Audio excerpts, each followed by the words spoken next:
यूसुफ भाई अस्सलाम वालेकुम। तो वालेकुम अस्सलाम। बहुत शुक्रिया आपका, आपने वक्त दिया और रात के इस पैर वक्त दिया हमें। मैं आपका मशकूर हूँ यूसुफ भाई। यूसुफ भाई, सबसे पहले तो ये बताएं कि आपने एक फाउंडेशन बनाई है, वो फाउंडेशन क्यों बनाने की ज़रूरत आपको पेश आई और वो मकसद क्या है फाउंडेशन बनाने का? बिस्मिल्लाहिर्रहमानिर्रहीम। फाउंडेशन बनाने के जो मकसद है वो ये है कि पाकिस्तान में बहुत सी जगहों पे बहुत ज़रूरत है अभी भी, हालांकि बहुत से लोग काम कर रहे हैं फाउंडेशन में और बड़े अच्छे अच्छे काम हो रहे हैं, लेकिन जो मेरी फाउंडेशन है जो हमने मिलके बनाई है वो ये है कि इसमें स्पोर्ट्स, एजुकेशन और सेहत पे उस पे हमने मिलके बनाई है। इसमें स्पोर्ट्स को मैं देखता हूँ, एजुकेशन में हमारे एक साथी हैं वो इस्लामाबाद से हैं और डॉक्टर हैं एक, वो जो इसको सेहत को देखेंगे। तो पाकिस्तान में ज़रूरत बहुत ज़्यादा है। मैं चाहता हूँ कि हम पाकिस्तान के लिए कुछ कर सकें, क्योंकि पाकिस्तान की वजह से आज सब जानते हैं मुझे। अगर पाकिस्तान मुझे मौका नहीं देता पाकिस्तान क्रिकेट टीम में, तो आज कोई भी मुझे नहीं जान रहा होता। तो मैं ये चाह रहा हूँ कि जो मुस्तहिक लोग हैं, जो जिनको ज़रूरत है, उनकी मदद हम सब मिल के करें। पहले भी लोग कर रहे हैं, चाहते हम सब और भी जितने भी लोग ये काम कर सकते हैं। मैं हक कम होगा जितना इधर ज़रूरत है। अगर आप तालीम के शोबे में देखें तो 4 करोड़ के करीब लोग, मेरा ख्याल है, अभी बच्चे स्कूल में नहीं जा रहे, और ये बहुत बड़ी तादाद है कि 4 करोड़ बच्चे स्कूल में नहीं जा रहे। फिर क्रिकेट में अगर देखें तो आप अब इतनी महंगाई हो गई है कि गरीब आदमी ये क्रिकेट नहीं खेल सकता। और मैं चूँकि ख़ुद बहुत पुअर फैमिली से हूँ, बड़ी मुश्किल से खेली जाती है क्रिकेट, और उस वक्त इतनी महंगाई नहीं थी तो हम लोग खेल गए। मैं तो क्रिकेट खेलता था अपना कपड़े धोने वाले डंडे से और पिंग पॉन्ग बॉल से, उससे भी खेल लेते, प्रैक्टिस कर लेते थे। फिर जब ग्राउंड में गए तो उन्होंने हेल्प कर दी जो टीम के ऑनर थे। अब कुछ ऐसी चीज़ें हो नहीं रही, नज़र नहीं आ रही। और अगर आप उसमें देखें सेहत में, तो वहाँ भी बहुत ज़रूरत है। कितनी ज़्यादा इस टाइम मुश्किलात में लोग, बीमारियाँ हैं, सारी चीज़ें हैं। उसमें जो हम कर सकें तो हमारे लिए एक सादत की बात होगी कि हम जो ऐसे लोग हैं जो मुस्तहिक हैं और उनके लिए कुछ कर सकें। तो इसलिए ये हमने कहा कि हम भी कोशिश करते हैं कि जो अल्लाह ने नाम दिए है, जो पाकिस्तान की वजह से लोग पहचानते हैं, उसमें हम कुछ हिस्सा डाल सकें। यूसुफ भाई, ऑलरेडी बहुत सारी ऑर्गेनाइजेशंस हैं, फाउंडेशंस हैं मुल्क में जो काम कर रही हैं, अच्छा काम कर रहा है। खुद कह रहे हैं कि बहुत सारे लोग काम कर रहे हैं। ख़ास तौर पे जो मोहम्मद यूसुफ डेवलपमेंट फाउंडेशन है, ये इस माशरे में तब्दीली क्या लाएगी? देखिए, कोशिश करेंगे हम कि तब्दीली तो यही है कि जहाँ 3 शोबों में हम चाह रहे हैं वहाँ बेहतरी आ जाए। देखिए, आप जितना आप कोशिश कर सकते हैं, जैसे हज़रत इब्राहीम अलैहिस्सलाम को जब आग में डाला जा रहा था, ऊपर से एक चिड़िया ने अपनी चोंच में पानी रख के डाला। उन्हें कल मैं ये कह सकूँगी जो मैं कर सकती थी वो मैंने किया। तो मैं भी जो कर सकता हूँ वो कोशिश करूँगा। तब्दीली अल्लाह ही लाएंगे, हम कोशिश कर सकते हैं। हमारी कोशिश सही होनी चाहिए, उसमें कोई इधर उधर नहीं होना चाहिए। तब्दीली लाना ये अल्लाह का काम है, हमारे हाथ में कोशिश है। आपने फरमाया कि आपकी इस ऑर्गेनाइजेशन के अंदर तालीम, सेहत और खेल, ये 3 चीज़ें हैं। मैं समझता हूँ कि पाकिस्तान में सबसे ज़्यादा ज़रूरत तो तालीम की है। खेल भी हो ही रहा है और सेहत तो चले जैसे भी है, लेकिन तालीम होगी तो खेल भी हो जाएगा बेहतर और सेहत भी बेहतर हो जाएगी। तालीम के लिए स्पेसिफिकली आपकी जमात क्या करेगी? आपकी ऑर्गेनाइजेशन? देखिए, मैंने आपसे पहले कहा, हमारे साथ जो एजुकेशन को देख रहे हैं वो काफ़ी एजुकेटेड आदमी हैं और वो इस शोबे में काफ़ी अरसे से हैं, और वो पूरी कोशिश करेंगे इसमें कि जहाँ जहाँ ज़रूरत है वह एजुकेशन के हम इदारे भी बनाएं और उनको जो एजुकेशन, बेसिक एजुकेशन है वो तो दें। फिर आहिस्ता आहिस्ता जैसे जैसे इम्प्रूव होती जाएगी ये हमारी डेवलपमेंट की फाउंडेशन, तो उसमें हम बेहतरी लाते जाएंगे, जैसे दूसरे लोग कर रहे हैं, आहिस्ता आहिस्ता उसको लेके चलते हैं। तो इंशाल्लाह हमारी पूरी कोशिश है कि जो एजुकेशन वाला सेक्टर है, इसको आप जैसे कह रहे हैं, इसको ज़्यादा नज़र में रखें, इस पर ज़्यादा काम करें। लेकिन ये है कि आप देखें कि क्रिकेट में जितने भी लोग आए हैं उनमें मैं 1-2 ही लोग होंगे जो पढ़े लिखे होंगे। सईद अनवर थे, इमरान खान साहब थे, रमीज़ भाई थे, ऐसे लोग थे जो पढ़े। उससे पहले वाले जो है मैं उनको इतना जानता नहीं, वो भी हो सकता है कि बहुत पढ़े लिखे हों। माजिद भाई बहुत ज़्यादा पढ़े लिखे थे, और लोगों के बारे में जानता नहीं इतना। लेकिन जो हमारे बहुत बड़े बड़े प्लेयर आए हैं वो इतने पढ़े लिखे नहीं थे। तो कोशिश ये है कि इन लोगों तक एजुकेशन भी जाए। और ये जो है क्रिकेट जो है ये तो मेरी अपनी इसमें वो है, सारी महारत है। तो मैं चाहता हूँ कि इधर आजकल जो महंगाई हो गई है, गरीब लोगों के लिए क्रिकेट खेलना मुश्किल है। तो उनके लिए जो कर सकते होंगे वो भी करेंगे। बिल्कुल और जो डिज़र्विंग लोग होंगे उनको कोशिश करेंगे, जो इक्विपमेंट है वो उनको दें, ताकि वो अपनी जो गेम है वो आराम से खेल सके। क्योंकि घर से प्रेशर आता है, आप बैट तो ख़रीद के दे नहीं सकते, आप गरीब लोग ना सामान लेके दे सकते हैं, फिर घर भी चलाना उन्होंने, तो सारी चीज़ें मुश्किल हो जाती हैं। आजकल बहुत टफ है। तो कोशिश करेंगे जो डिज़र्विंग है, जो जिनमें कुछ नज़र आ रहा है, उनको हम ये सारी चीज़ें लेके दें। भाई अब आपकी थोड़ी सी क्रिकेटिंग हिस्ट्री, आपके कैरियर पे थोड़े मैं सवाल करने की इजाज़त चाहूँगा आपसे। आपने 98 में आगाज़ किया क्रिकेट के लिए। वो एरा एक बहुत गोल्डन एरा था। उस वक्त की क्रिकेट 50 ओवर होते थे, टेस्ट मैच होते थे, 5-5 दिन के होते थे, लगातार खेलना, फिटनेस मेंटेन करना। आज का fast track cricket, T20, T10, super 6, इसको अगर आप मुआवजा करें तो ये क्या तब्दीली आई है? ये मस्बत है या नुकसान है इससे? इसमें देखिए 89 में मैं खुद T20 क्रिकेट खेला हूँ, लेकिन उस टाइम रमज़ान में होती थी। ये होती थी एंटरटेनमेंट के लिए। वो रमज़ान में होते थे 3 घंटे, आप 2:30 पे मैच शुरू करते, 6 बजे ख़त्म। यानी इसके मौजूद आप हैं? नहीं, मैं नहीं, लेकिन वो बहुत पहले, हमसे भी पहले से हो रही है। 89 में मैंने खेलना शुरू की थी क्लब क्रिकेट जब मैं खेलता था। तो रमज़ान में ये T20 होती थी, उसके अलावा नहीं होती थी, क्योंकि सिर्फ एंटरटेनमेंट थी इसमें। आप गली मोहल्ले की बात करेंगे? इंटरनेशनल सतह पे नहीं, प्रॉपर क्लब। इंटरनेशनल में तो आई 2007 में है। मैं पहला मैच खेला था 2006 में, जो पाकिस्तान की तरफ से पहला मैच T20 का वो इंटरनेशनल, वो हम ब्रिस्टल में खेले थे। वरना उससे पहले तो किसी को पता ही नहीं था T20 होती क्या है। ये तो शुरू ही पाकिस्तान ने की हुई है, जो बहुत पहले की थी। ये सिर्फ टाइम पास करने के लिए होती थी रमज़ान में जी। 20 ओवर की जो गेम होती थी, कि ये 3 घंटे में आपका मैच ख़त्म हो जाता था। क्योंकि रमज़ान में और कोई क्रिकेट होती नहीं थी। तो उन्होंने क्लब के जितने भी लोग थे, ऑनर थे उस वक्त, क्लब क्रिकेट इतनी स्ट्रॉन्ग थी उस वक्त कि उन्होंने ये सोचा कि चलो ये 20 ओवर के मैच करवाते हैं, इसमें रमज़ान का टाइम भी वो निकल जाएगा। इशा के बाद? इशा नहीं, हाँ, ये 2:30-3 बजे दिन के टाइम, रोज़ा रख के। हाँ, रोज़ा रख के मैच होते थे। अल्लाहु अकबर। तो वो 3 घंटे में मैच खत्म हो जाता था। बहुत से लोग, सारी टीमें खेलती भी, लोग बहुत देखने आए होते थे, उनका भी टाइम पास हो जाता था। तो ये तो क्रिकेट उस वक्त, ये एंटरटेनमेंट के लिए, क्रिकेट नहीं इसको समझते थे उस वक्त भी कोई। तो एक चीज़ ये कहना कि फास्ट हो जाना, क्रिकेट फास्ट उस वक्त होती है जब चीज़ें आसान हो। जब चीज़ें मुश्किल हो जाए, अगर उस वक्त भी फास्ट खेलें तो फिर मैं कहूँगा हाँ, बाकी फास्ट हो गई है। ये फास्ट नहीं हो गई, ज़रा ईजी कर दी है, बैटिंग ईजी कर दी ना, बैटिंग फ्रेंडली क्रिकेट हो गई। जो वाइट बॉल क्रिकेट है ये बैटिंग फ्रेंडली हो गई। टेस्ट में देखें, अभी भी कोई चीज़ मुश्किल आती है तो अच्छे प्लेयर जो वाइट बॉल में बहुत अच्छा खेल रहे होते हैं, लेकिन टेस्ट में मुश्किल हो जाती है उनको। प्लेयर्स का जो कैलिबर है, एक बॉडी लैंग्वेज, एक स्पोर्ट्समैन स्पिरिट होता है। आपके दौर में हम देखते थे द ग्रेट वसीम अकरम, आप, मोहम्मद यूसुफ, अंजुम उल हक, ये प्लेयर्स होते थे।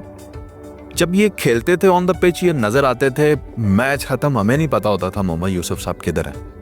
कोई इनकी लाइफ हमारे सामने नहीं आती थी, कोई कंट्रोवर्सीज नहीं होती थी, सिर्फ प्लेयर थे, अच्छा खेलते हैं, अच्छा खेलेंगे, आए और चल दिए।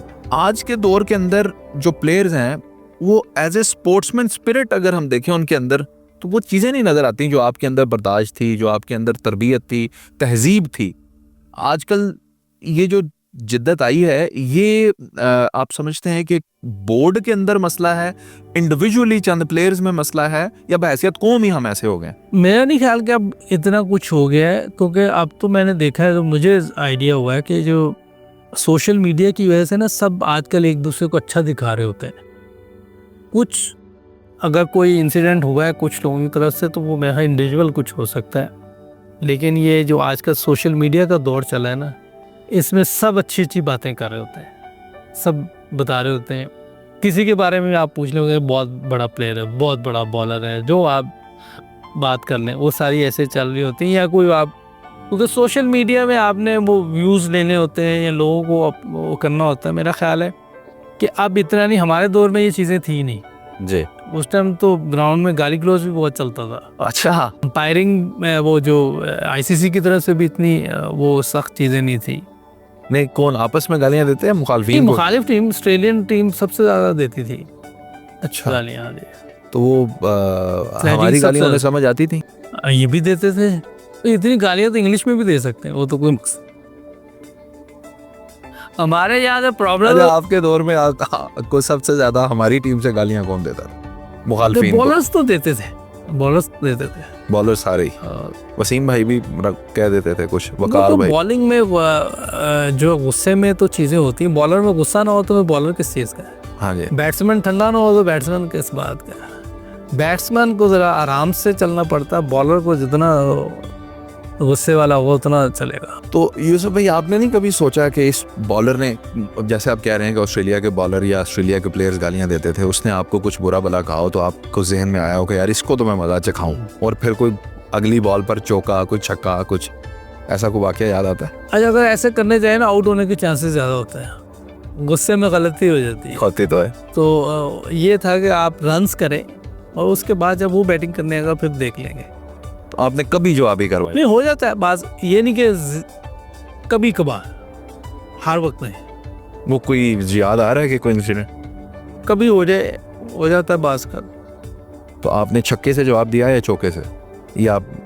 नहीं, विकेट पे रहना ज़्यादा ज़रूरी होता है। चौका तो और आप 100 कर दें, कोई ऐसी इनिंग खेल दें जो पाकिस्तान को जितवा दे, वो उनको ज़्यादा तंग करती है और हमारे लिए ज़्यादा अच्छी बात है। यूसुफ भाई, आपके दौर में इंडिया के साथ ताल्लुकात कैसे होते थे प्लेयर्स के साथ? आज तो वो हाथ नहीं मिलाते हमसे। नहीं, ये तो मैंने टीवी पे बताया था कि अगर उन्होंने ऐसी चीज़ करनी थी तो पहले बता देना चाहिए था। अब देखें ना आप, हमारे जितने भी लड़के थे सारे ग्राउंड में थे, तो उनके साथ ये अच्छी चीज़ नहीं है। आप पहले बता दीजिए हमने शेक हैंड नहीं करना, आईसीसी को बोल देते ताकि पाकिस्तान को भी पता होता, वो भी ना अंदर आते। अब लेकिन पहले ऐसी चीज़ें नहीं होती थी, हालांकि बड़ी टेंशन थी उस वक्त भी। ऐसा नहीं कि उस वक्त इतनी टेंशन नहीं थी, उस वक्त भी थी। हम लोग 99 में पहली दफ़ा मैं इंडिया गया था, मेरा ख्याल एयरपोर्ट जहाज़ से हम उतरे और जो हमारी इमिग्रेशन हुई वो सीधी होटल में हुई है जाके, और 20 गाड़ियाँ आगे 20 पीछे, बीच में हमारी गाड़ी। इतनी सख्ती थी। लेकिन कभी भी प्लेयर्स में ऐसा नहीं हुआ। और वसीम भाई ये है, सचिन के पास उसकी कोई बर्थडे थी या कोई थी पहले मैच में मद्रास में, वसीम भाई ने जाकर उसको विश किया है। और ग्राउंड में ठीक है, ग्राउंड में हम एक दूसरे के साथ बहुत सख्त आते थे, लेकिन ऑफ द फील्ड बहुत अच्छे थे सारे ही। ग्राउंड में ऐसा, अब ग्राउंड में भी सख्ती है और ऑफ द फील्ड भी सख्ती है। अब पता नहीं क्या हो गया, मेरा ख्याल जब से ये, एक तो मुझे लग रहा है ये जो गंभीर है और जो इनका कैप्टन है T20 का, ये दो मुझे लग रहा है कोई बहुत ज़्यादा पीछे से गाइडलाइन ले रहे हैं, और वो उन्हीं की मेरा ख्याल सोच ले, माइंडसेट है जो आगे। बाकी आप देखें उनके जितने भी बाकी प्लेयर है, द्रविड़ है, सचिन है, गंगुली है, यूवी है, ये लोग आप कभी भी नहीं सुनेंगे इनके मुंह से कोई ऐसी बात। हमारी तरफ से तो कभी भी नहीं हुआ, लेकिन ये भी नहीं करते कोई ऐसी बात। रिसेंट सीरीज के अंदर एक प्लेयर का नाम आपसे मिसप्रोनाउंस हुआ, वो को मुल्क की मोहब्बत में आपने कह दिया या वाकई वो मिसप्रोनाउंस हो गया? देखिए, वो बहुत ज़्यादा गड़बड़ हो रही थी, तो मेरा ख्याल है किसी न किसी को थोड़ी बात करनी चाहिए। अब हम देखते हैं कि आप जैसे प्लेयर्स आते थे क्रीज पे, स्कोर किया, बॉल्स भी आप तहम्मुल से खेलते थे। अब छक्के का जोर है, हर ऐसी शॉट्स आ गई हैं जो हम तस्वुर भी नहीं कर सकते कि क्रिकेटिंग शॉट्स हैं। हमारे प्लेयर्स भी खेलते हैं। आपके दौर में कोई ऐसे प्लेयर्स थे, या आपने कभी सोचा था कि मैं बिल्कुल ही विकेट्स तीनों नंगी छोड़ के पीछे छक्का मारूंगा? मैं कोई ऐसी हरकत कोई करता था प्लेयर आपके दौर में? अब ये कैसी शॉट्स आ गई हैं? ये क्रिकेट है भी या नहीं? आप इसे समझते हैं क्रिकेट? नहीं, देखिए बहुत सी चीज़ें चेंज हो गई हैं। वाइट बॉल क्रिकेट देखें, वनडे में कभी भी ऐसे रूल नहीं हुए थे कि आप अपना 2 नए बॉल लगे हों, ऐसा कभी भी नहीं हुआ। और 40 ओवर का पावर प्ले ये कभी भी नहीं हुआ था। और फ्लैट विकेटें बहुत ज़्यादा हमारे दौर में भी थी, लेकिन इतनी फ्लैट नहीं थी कि आप, एक तो बॉल स्विंग ही नहीं हो रहा, ना ब्रेक हो रहा ना स्विंग हो रहा है, तो उसमें आप जो मर्जी खेल लें, उसमें तो ये हट के मारे तो वैसे स्कोर हो जाएगा उसमें। तो मैं सईद अनवर या जय सूर्या, सचिन तेंदुलकर, ये लोग खेल रहे होते 15 ऊपर के ओवर्स में नए बॉल पे, तो ये तो मेरा ख्याल हर दूसरे मैच में 200 कर देते। तो ये तो मैं समझता हूँ अभी भी स्कोर कम हो रहा है, क्योंकि जो क्वालिटी के प्लेयर वो थे, मैथ्यू एडन था, ब्रायन लारा, आप सोचें वो क्या प्लेयर था। सईद अनवर ने उस वक्त 194 किया जब 15 ओवर का सर्कल था और एक बॉल लगता था, पुराना हो जाता था, वो पता नहीं चलता था कि रिवर्स स्विंग होगा, ब्रेक होगा, क्या होगा, स्लो हो जाएगा। अगर वो ये 2 नए बॉलों से खेल रहे होते मैं 300 कर देते। सही बात है। तो ये आज की जो क्रिकेट है, ये आज के दौर से हिसाब से करें, ये ऑल टाइम अगर इसको करेंगे तो वो कभी भी नहीं हो सकता, क्योंकि ऑल टाइम जो क्रिकेट 90s में हो गई है, लेट 80s में हो गई है, मैं उससे अच्छी क्रिकेट नहीं लगा। वो देखिए उस टाइम के ऑफ स्पिनर जो आए थे बेस्ट ऑल टाइम, और भी था प्लेयर्स का, और अभी ऑल टाइम बेस्ट स्पिनर आ गए हैं, Shane Warne, Glenn Mushtaq, Muralitharan. जैसे फुटबॉल में रोनाल्डो मैसी ही गुजर गए एक दौर। हाँ वो लेकिन वो जो औरा था ना वो बेस्ट था। बैटिंग में अगर आप देखें तो बहुत बड़े बड़े प्लेयर थे। उससे पहले जो औरा था उसमें विव रिचर्ड का बहुत बड़ा नाम था। बॉलिंग में मैल्कम मार्शल था, होल्डिंग था, इमरान खान, बहुत ऑलराउंडर्स का बड़ा नाम था, हेडली था, अपना कपिल देव थे इंडिया का। तो औरा डिफरेंट है, लेकिन अगर देखा जाए तो कम्पिटिटिव क्रिकेट जो थी, ये जो लेट 80s और 90s का पूरा, जब जैसे T20 आई ना क्रिकेट का, मैं समझ लूँ, मुझे लगता हो सकता मेरी राय से कोई इतफाक ना करे, क्रिकेट की क्वालिटी गिरी है। क्रिकेट बहुत हो रही है, आप रोज़ मैच देखेंगे, रोज़ मैच हो रहे हैं, लेकिन जो क्वालिटी है वो नहीं रही। ऐसा कोई बॉलर मोहम्मद यूसुफ जिसे फेस करने से घबराते हो कि यार ये आया ना तो अब या तो बॉल मारेगा या मुझे आउट कर देगा, डर लगता हो जिससे? बॉलर तो सारे उससे बहुत अच्छे थे। मैंने पहले आपसे कई तरह बड़े बड़े बॉलर थे, उससे एम्ब्रोज वॉल्श, मेगरा, ब्रैडली, लेकिन एक कुछ स्पेसिफिक याद आता हो कि डर लगता था जिससे? नहीं देखिए, कोई भी ऐसा बैट्समैन नहीं जो बॉलर से ना डरता हो, ये ऐसा कोई भी नहीं है। विव रिचर्ड से बड़ा बैट्समैन नहीं आया जो बगैर हेलमेट की सारी जिंदगी खेल गया। वो कहता था मैं भी डरता था, लेकिन उसको हैंडल करता रहा, डर को वो उसको हैंडल करता था ना, उसको कैसे वो काउंटर अटैक कर देता था दूसरों पे, वो बॉलर उनसे डरना शुरू हो जाता। तो वो एक डिफरेंट क्लास थी, वो एक और ही लेवल का प्लेयर। सेंचुरी का मैं कहता हूँ वनडे का तो बेस्ट प्लेयर था। इवन टेस्ट में भी देखें आप, उसकी जो एवरेज है, जो उसका स्ट्राइक रेट है, जिस तरह की क्रिकेट वो खेलता था, और फास्टेस्ट बॉलर्स को ऐसे खेलता था जैसे स्लो बॉलिंग कर रहा है कोई। तो वो मेरा नहीं हाल कोई भी बैट्समैन दुनिया में ऐसा हो जो ना डरता हो, लेकिन उसको हैंडल करते हैं। बिल्कुल ठीक। सारे प्लेयर जो है इसीलिए ग्रेट्स बने हैं वो, कि वो हैंडल करते थे। आपके नुक्ता नज़र में दुनियाई क्रिकेट में सबसे तेज तरीन और खतरनाक बॉलर कौन रहा, रिगार्डलेस के वो पाकिस्तानी हो या कोई और? नहीं, मैं ब्रैडली को इंटरनेशनल में खेला हूँ, काफ़ी तेज़ था। और अपने जो पाकिस्तान में जो मैं फर्स्ट क्लास खेला हूँ, शुएब अख्तर उसके कोई 2 हफ्ते बाद खेला था टेस्ट मैच, तो मैं बावडा से खेल रहा था, शुएब अख्तर ADBP बैंक था उस तरह खेल रहा। तो मैंने इनके खिलाफ ईच इनिंग 75 किया था, और मैंने शुएब को छक्के भी मारे थे, पैंटी लगाई थी शुएब की शुएब को ठीक। तो अच्छा तेज था, आपने फैंटी लगा दी? वो भी पाकिस्तान नहीं खेला था, मैं भी नहीं खेला हुआ था, लेकिन 2 हफ्ते बाद वो खेला था। मैं उसके कोई 2 महीने बाद मैं भी टीम में आ गया था। एज ए बैट्समैन, क्योंकि आपने बहुत एक अच्छा एरा, एक जो आपका ईयर था इसमें 1788 रन आपने बनाए, ICC best player of the year आप रहे, तो जाहिर है ये आपको एक्सपीरियंस है कि मुख्तलिफ टीमों के खिलाफ खेलना और कंसिस्टेंटली परफॉर्म करना कितना। हमारे आज के दौर में बाबर आजम को बहुत बड़ा प्लेयर कहा जाता है, no doubt he is a great player, लेकिन ये आपकी नज़र में ग्रेटनेस कितनी अभी उनके अंदर है और कितना अभी सीखना बाकी है एज ए प्लेयर बाबर को? नहीं, बहुत बड़ा प्लेयर है, बहुत अच्छी क्रिकेट खेलता है, पैड पैच किसी पे भी आ जाता है। यूसुफ भाई, आप बड़ा प्लेयर किन असूलों पर किसी प्लेयर को कहते हैं, क्या देखते हैं आप बाबर में? देखिए, उसके जब शुरू किया ना उसने, और पिछले 2-3 साल में उसकी, मैं टीवी भी बताता रहा हूँ, उससे भी बात होती रही है, उस पर टेक्निकल थोड़ी सी चीज़ें आई हैं, वो अगर ठीक कर लेगा दोबारा वो अपने उसी ट्रैक पे चला जाएगा जिस तरह वो रन्स करता हुआ आ रहा था। अभी वो वैसा नहीं है जैसे पहले था। किस वजह से उसकी टेक्निक में ख़राबी आई है, ये तो वही बता सकता है। क्या चीज़ वो चेंज कर रहा था, क्या करना चाह रहा था, क्या प्रेशर आया कोई किसी चीज़ का, क्या हुआ है, ये अल्लाह बेहतर जानते हैं, ये वो बता सकता है। लेकिन उसने काफ़ी परफॉर्मेंस दी हुई है। और वो अभी ठीक है 2-3 साल से वो उस जगह पे नहीं है जहाँ पे वो था।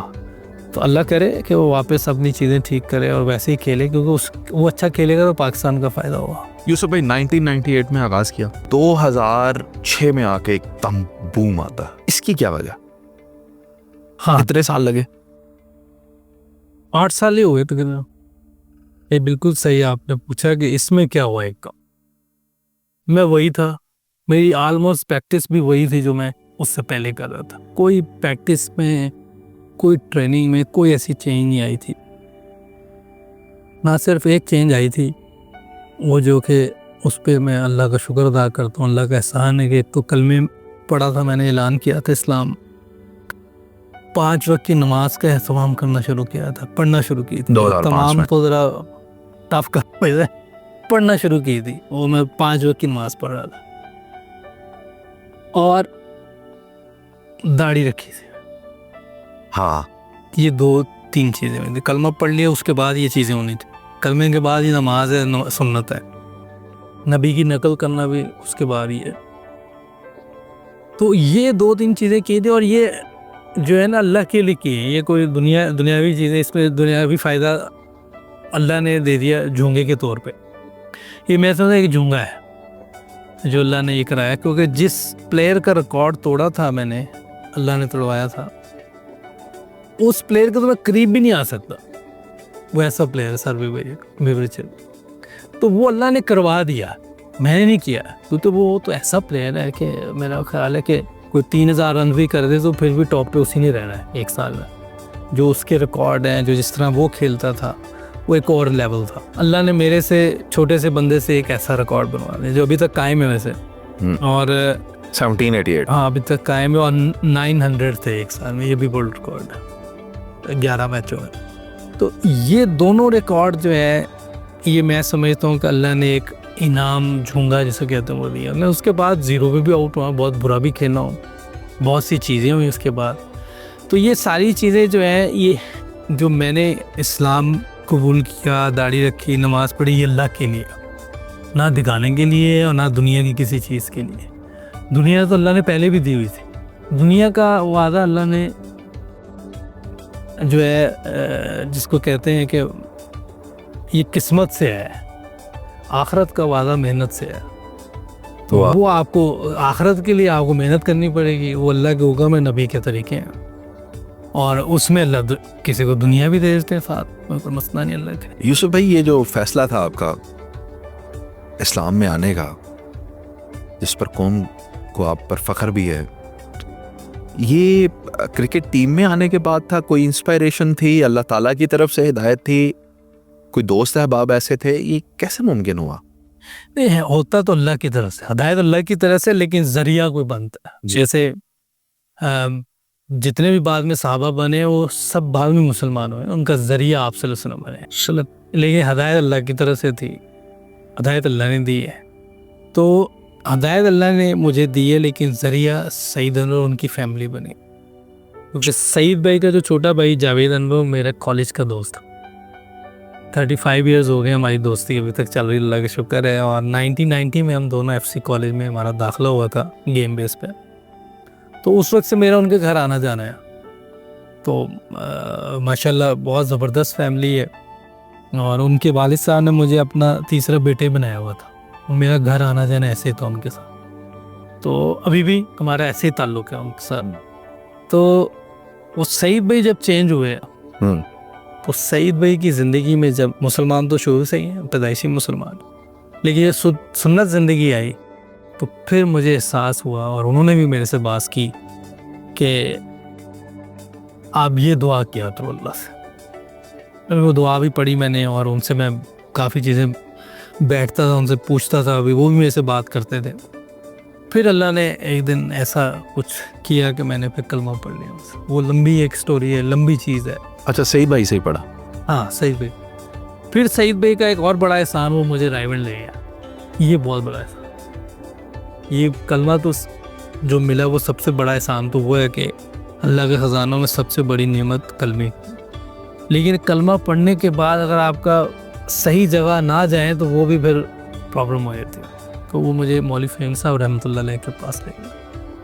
तो ये जो कलमा पढ़ाने के बाद वो खुद इतना तबलीग में लगे हुए थे कि उनके पास अपना ही टाइम नहीं होता, तो वो रायबंद में मेरा जो वो करवा गए।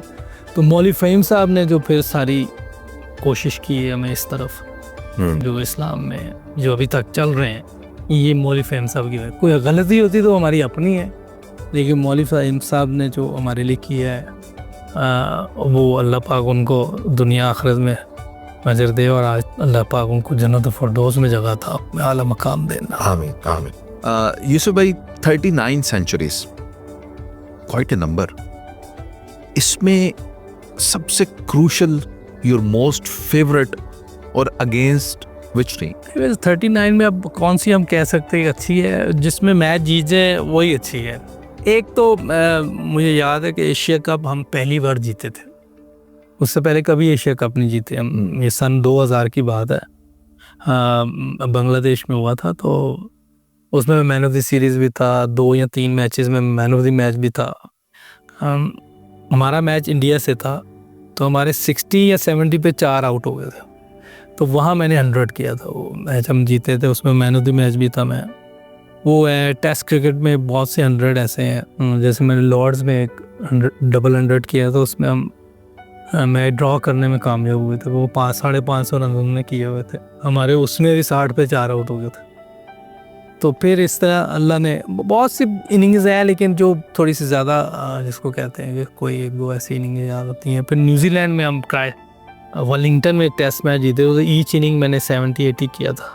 एक इनिंग में 70 कुछ किया था, एक में 80 नॉट आउट किया था, ऐसे था। तो ये क्योंकि टफ़ कंडीशंस उस वक्त थी न्यूजीलैंड में, वो हम टेस्ट मैच जीते थे, उसमें शुएब ने 5 आउट किए थे। मैन ऑफ द मैच वही हुआ था।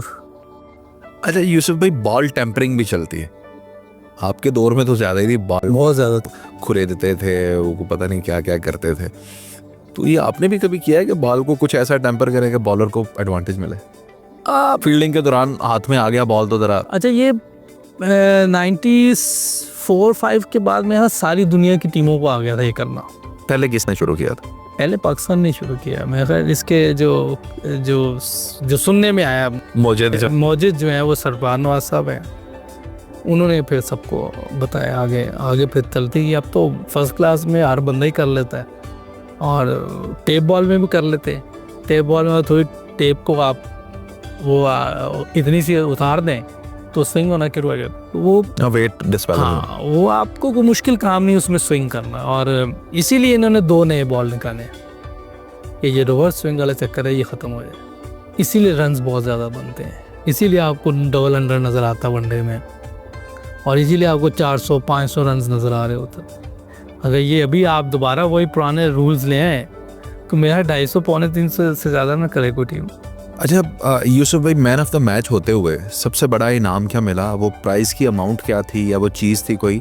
और क्या वो पूरे का पूरा प्राइज़ आपको मिल जाता है एज ए प्लेयर, या वो डिस्ट्रीब्यूट होता है यानी पीसीबी के चैनल के थ्रू? नहीं, मैन ऑफ द मैच जो है वो डिस्ट्रीब्यूट होता है सब में। और मैन ऑफ द सीरीज़ में मेरा 25% उसको मिलता है जो मैन ऑफ द सीरीज़ होता है, बाकी पे 75 पूरी टीम। और ये होना भी चाहिए, बहुत अच्छा ये सिस्टम है, ऐसा होना चाहिए, क्योंकि सब मिलके ये काम करते हैं। कोई ये इंडिविजुअल गेम नहीं है, ये टीम गेम है। और तो आपको सबसे बड़ा इनाम? लेकिन जब मैंने वर्ल्ड रिकॉर्ड बनाया था उसमें मुझे काफ़ी लोगों ने इनाम दिए थे। इंडिपेंडेंट इनाम, यानी कि जो पाकिस्तान आने के बाद मिल जाते हैं, सदर ने दे दिया? तो हाँ, मुझे प्राइम मिनिस्टर ने भी दिए थे, और मुशर्रफ साहब ने भी दिए थे उस वक्त, और लोगों ने बहुत दिए थे, काफ़ी मुझे इनाम मिले थे। और जो वो तो नहीं लिए टीम ने? नहीं, वो नहीं, बल्कि गाड़ियाँ मुझे मिली थी जो मैन ऑफ द सीरीज, वो भी फिर सब ने मिल के, इंजमाम भाई थे उसको, उन्होंने कहा यार इसी को दो क्या, तो वो भी उन्होंने मुझे दे दी थी। बिल्कुल ठीक। मैं एक सवाल आपसे पूछना चाह रहा था कि फ़र्ज़ करते हैं कि एक मैच है अगेंस्ट इंडिया और बड़ा क्रूशल है, और सेंटिमेंट्स भी फंसे हुए हैं, और स्टेज ऐसी है, आपको विकेट भी बचानी है, रन्स भी करने हैं, तो एक इंस्ट्रक्शन होती है कैप्टन की, यार ये करना है आपने जाके, और एक गेम प्लान होता है प्लेयर के अपने mind. Mohammad Yousuf himself is a player, तो उस वक्त आप किसकी मर्जी करते थे? प्लान के थ्रू चलते थे, या आप अपनी इनफरादी गेम करते थे? क्योंकि आज जो चीज़ हमें कमी नज़र आती है ना, वो प्लान की कमी नज़र। प्लान कुछ कहता है, टीम कुछ कह रही होती है, हमारे बॉलर जो हैं वो अपनी मर्जी कर रहे होते हैं, और फिर हम बाज़ औक़ात पिटाई हो जाती है या बैट्समैन। तो आप क्या करते थे, अपनी मर्जी या प्लान के साथ चलते थे? नहीं देखिए, जो प्लान बनता है ना वो हमें ओबियसली पाकिस्तान टीम के लिए बनता है और टीम की बेहतरी के लिए बनता है, और उसको फॉलो भी करना चाहिए। कौन बनाता है? कोच बनाता है, कैप्टन बनाता है, और टीम मीटिंग में बैठ के होता है, उसमें सारे एग्री करते हैं, इस पर कोई दूसरी राय नहीं है, और उसको फॉलो करना चाहिए। क्योंकि टीम की जीत इसी में होती है जब आप सब एक अलाइन होके एक सिमत में जा रहे हो, उसी वक्त आपकी टीमें जीतती। आप करते थे प्लान फॉलो? आप वो फॉलो करना पड़ता है, और बाज़ का ये होता है कि आप सिचुएशन ऐसी आ जाती है कि बाज़ का आपको थोड़ा सा रुकना पड़ता है, फिर थोड़ा सा आपको स्ट्राइक रोटेट करनी पड़ती है, इनिंग बिल्ड करनी पड़ती है, फिर एक टाइम ऐसा आता है कि आप कंट्रोल में आ जाते हैं, फिर आप अपनी मर्ज़ी से खेलते हैं। उसमें रन कितने चाहिए अगर आप सेकंड इनिंग में खेल रहे हैं, पहली इनिंग में खेल रहे हैं, तो ये विकेट से आइडिया हो जाता है कि इस विकेट पे कितने रन्स करेंगे तो हमारी बॉलिंग इसको वो कर लेगी। बिल्कुल। तो फिर ये वो सारी चीज़ें एज ए प्लेयर आपको भी आइडिया होता है कि आप क्या कर रहे हो, क्या करना चाहिए, टीम का किस में फ़ायदा है। अगर आप अपना सोच रहे हैं तो मेरी फिर सेंचुरी हो जाए, हाँ, फिर टीम को फिर आप प्लान को फॉलो नहीं कर रहे होते, फिर आप अपना प्लान फॉलो कर रहे होते हैं। अच्छा यूसुफ भाई, आप इंजमामुल हक के साथ भी खेले, और मुझे याद है कि हम उस वक्त छोटे थे, उनको देखते थे खेलते हुए, तो वो ज़रा रनिंग करने से उनको प्रॉब्लम ही होती थी, और अक्सर तो उनके साथ रनर आते थे। तो आप उनके साथ खेलते हुए कभी उनको रनिंग में डिफ़िकल्टी करते हुए आपने देखा, विटनेस किया कि यार ये अब इसको ही देते हैं बैटिंग, तुम ही कर लो यार, या सिंगल बनती थी ना ली हो? अच्छा, वैसे तो अभी आपने कहा इंजमाम भाई के साथ भी खेले होंगे, मैं जिस टीम में खेला हूँ उस टीम में 15 में आ जाना भी बड़ी बात थी। मैं जिस बैटिंग लाइन में मैं आया था, सईद अनवर, आमिर सुहेल, इंजमामुल हक, सलीम मलिक, इजाज़ अहमद, वाह। मेरा मकसद है कि उस टाइम तो 15 में आना बहुत बड़ी बात थी, तो मेरी खुशकिस्मती है मैं। और जो बॉलिंग साइड थी वो आपके सामने ही है, वसीम, वकास, शुएब, सकलैन, क्या बात। ऑलराउंडर्स में अजहर महमूद, अब्दुल रज़ाक, वाह। मुश्ताक अहमद, लेग स्पिनर, तो बहुत बड़ी टीम थी। मुझे इंजी भाई से रनिंग करते हुए वैसे कभी प्रॉब्लम नहीं हुई, हालांकि रन आउट हुए हैं, मैं उनके साथ भी एक दो दफ़ा रन आउट, आप हुए हैं? मैं भी हुआ हूँ, वो भी हुए होंगे, मैं भी बहुत दफ़ा रन आउट हुआ हूँ, मेरा भी रिकॉर्ड कोई अच्छा नहीं है रन आउट में। लेकिन उनके साथ फ़ायदा ये था को पहले पता चल जाता था कि इन्होंने इधर एक होना है या दो होना है, ये अच्छी चीज़ थी। मुझे उनसे प्रॉब्लम नहीं होती थी, पहले ही पता लग पता वो बोल देते थे ज़्यादा एक नहीं है या बनाना। दो है, नज़र आ जाता था ना वो लेने, जहाँ दो बन रहा है तो वहाँ दो लेंगे इजीली दो। वो बास का कई लोग कई रनर ऐसे होते हैं कि जो एक को दो करने जाते हैं वहाँ रन आउट हो जाते हैं, या शॉर्ट सर्कल में कोई ऐसी मिसअंडरस्टैंडिंग हुई थी उसमें हो जाता है। लेकिन इंजी भाई के साथ ये था कि मुझे इतनी प्रॉब्लम नहीं हुआ होगा, मैं एक दो बार रन वो भी मेरे से हुए होंगे, मैं भी हुआ, लेकिन प्रॉब्लम जो आप सब मेरे वो नहीं है। ठीक है, हाँ। यहाँ पे इसका फायदा है, हाँ, फायदा, डिसएडवांटेज नहीं। डिसएडवांटेज नहीं है। ठीक है। अच्छा यूसुफ भाई, अब मैं ये जानना चाहता हूँ कि आपने कहा कि अथॉरिटी जो है वो कोच के पास है और कप्तान के पास है। अब हम देखते ये हैं कि कप्तान एक टीम बनाना चाह रहा है, या कप्तान के कुछ प्लेयर्स फेवरेट हैं, क्या कप्तान वाकई पाकिस्तान क्रिकेट टीम का आपके दौर में या आज के दौर में ये इख्तियार रखता है कि वो कोई लॉबिंग कर ले, कोई प्लेयर अपने पसंदीदा खिला ले, इतना इख्तियार होता है कप्तान के पास? लॉबिंग का तो मैं नहीं कह सकता, लेकिन ये है कि अगर कप्तान चाह रहा है किसी को तो वो ले सकता है, क्योंकि कप्तान ने ही सबसे ज़्यादा टीम को लड़ाना होता है, उसी ने ज़्यादा जवाब देना होता है। कोच ने तो प्लानिंग दे देनी है आपको, वो बाहिर है, बाइख्तियार है कप्तान। कप्तान सबसे ज़्यादा बाख्तियार है और होना भी चाहिए, ऐसा नहीं है कप्तान की, लेकिन देखना चाहिए को क्या वो बात कर रहा है, ये नहीं क्योंकि ऐसी बात कर रहा है जो पाकिस्तान टीम के फ़ायदे में नहीं, तो उस वक्त उसकी बात नहीं सुननी चाहिए। आप भी कप्तान रहे, तो जब आप कप्तान रहे तो क्या वो एक करैक्टर के अंदर खुसूसियात होती हैं, प्लेयर के अंदर क्या क्या वो चीज़ें होती हैं? क्योंकि आपको बेस्ट बॉलर तो नहीं थे, अपनी टीम के बेस्ट बैट्समैन भी नहीं थे, आपसे अच्छे भी खिलाड़ी मौजूद थे, आपको क्यों चुना गया कप्तान के तौर पे? इसका मतलब है कोई लीडरशिप क्वालिटीज़ होंगी आपके अंदर, या कुछ देखा होगा, तो वो क्या खुसूसियात हैं जो कप्तान में देखा जाता है? नहीं, मैं या कि सिर्फ ये देखा जाता है कि इसका नाम चल रहा है, इसको बना दो? नहीं, मैं तो ऐसे बनाया कि रास्ते में बनाया मुझे। रास्ते में कैसे? वो हम एक टूर पे गए थे तो कप्तान चला गया था वहाँ से, जो वाइस कप्तान था वो भी नहीं बनना चाह रहा था, क्योंकि न्यूजीलैंड ऑस्ट्रेलिया जा रहे थे, तो वहाँ कोई कप्तान बनने को तैयार नहीं था। तो उन्होंने मुझे कहा जी अब हमारे पास और कोई वो नहीं है, आपकी मेहरबानी आप कर लें। तो मैंने फिर मशवरा किया, एक दोनों ने कहा ठीक है यार कर लो पाकिस्तान के लिए, कोई मसला नहीं। तो वो उधर हम न्यूजीलैंड में सीरीज़ ड्रॉ हो गई थी, टेस्ट सीरीज़ हमने एक वो जीते, एक हम जीते। तो अगर आप ऑस्ट्रेलिया वाली सीरीज़ भी देखें तो सिडनी वाला टेस्ट हम ऑलमोस्ट जीत गए थे, अगर वो टेस्ट मैच देखें तो उसमें कुछ ऐसी चीज़ें हुई, अब क्या उस पर बात करें हम।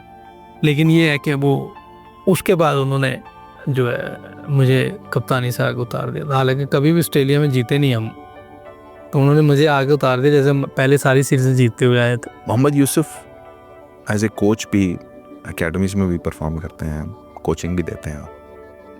क्या मोहम्मद यूसुफ इतने अहल बने, इतनी काबिलियत पाई कि एक मोहम्मद यूसुफ पाकिस्तान को और दे सके, या दे सकते हैं या देंगे कभी?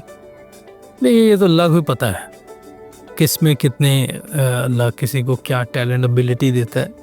हाँ, लेकिन जो मुझे अल्लाह ने सलाहियत दी है वो मैं कोशिश कर सकता हूँ कि जो भी मेरे पास लड़के आएंगे, जो आए हैं और आगे कभी मैं कुछ कर सका, तो वो मैं जो मेरे पास अल्लाह ने चीज़ें दी, स्किल्स दी, एबिलिटी दी, वो उन तक ट्रांसफ़र कर सकूँ।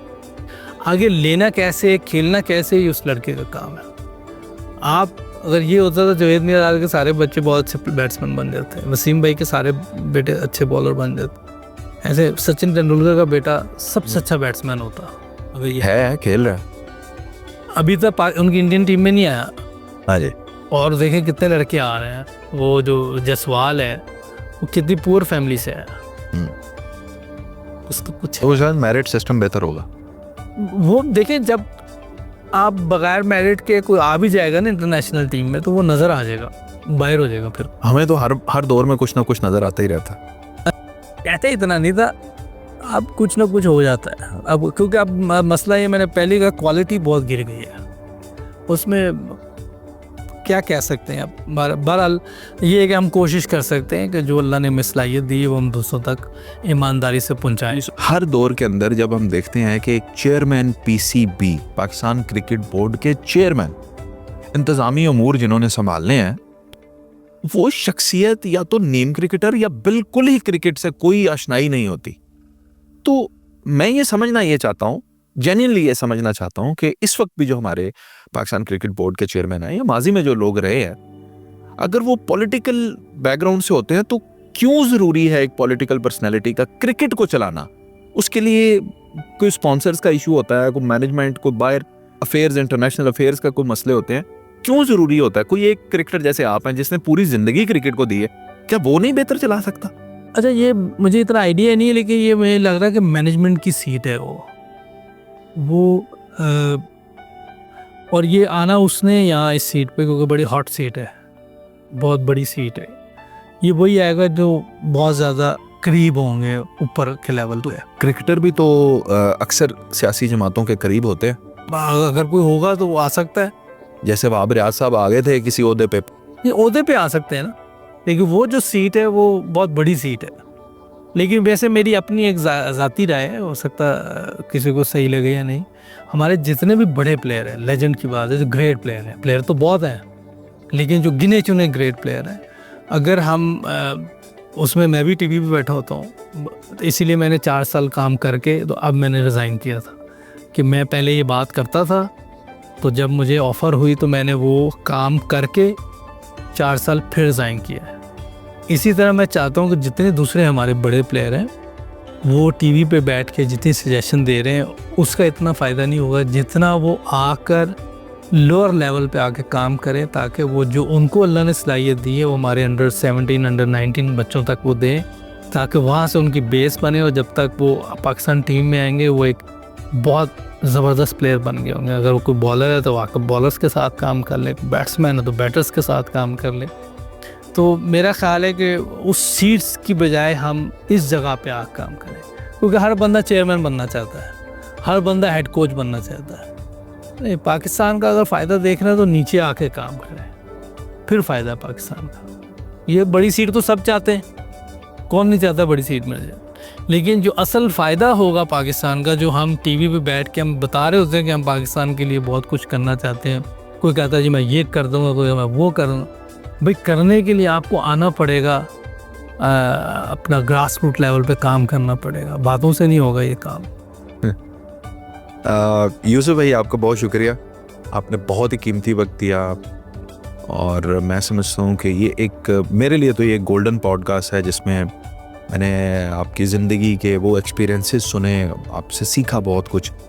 और अपनी आवाम से भी मैं ये इल्तमास करूँगा कि जिस तरह आप भाई की पर्सनालिटी को पसंद करते हैं, इनकी बातों को, स्ट्रेट फॉरवर्डनेस, हम्बल, हमेशा पाकिस्तान की बात करने वाले, पॉजिटिविटी की बात करने वाले, तो जो इनका इदारा बना है, अब हमारा फ़र्ज़ है कि हम सब मिलकर इनके अदारे को भी उसी तरह सपोर्ट करें ताकि मोहम्मद यूसुफ जो पाकिस्तान के लिए करना चाहते हैं, जितनी पाकिस्तानियत है इनके अंदर, उसका एक्सट्रैक्ट मैं समझता हूँ इस अदारे के थ्रू हम इनसे ले सकते हैं।